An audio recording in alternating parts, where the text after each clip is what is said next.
তো বন্ধুরা, তোমরা সব কেমন আছো? আশা করছি ভালো আছো, আর আমিও খুব ভালো আছি। তো পার্ট 1 এ তোমাদের ঘরে কিউট সরস্বতীর পা থেকে কোমর অবধি বাঁধা দেখিয়েছিলাম। তো এবারে পার্ট 2 এ দেখাচ্ছি কোমর থেকে হাত অবধি বাঁধা কেমন। তো আশা করছি ভিডিওটা তোমাদের ভালোই লাগবে বন্ধুরা। তো প্রথম থেকে শেষ অবধি দেখো, নাহলে বুঝতে পারবে না কেমনভাবে বেঁধেছি। তোমরাও চাইলে এভাবেই বাঁধতে পারো, কোনো অসুবিধা নেই।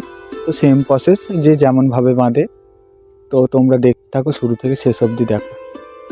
আর বন্ধুরা, অবশ্যই কমেন্টে জানাও যে আমার ভিডিওটা কেমন হয়েছে বা আমার খড় বাঁধাটা কেমন হয়েছে, তাহলে তো আমি বুঝতে পারবো যে কেমন হচ্ছে আমার ভিডিও।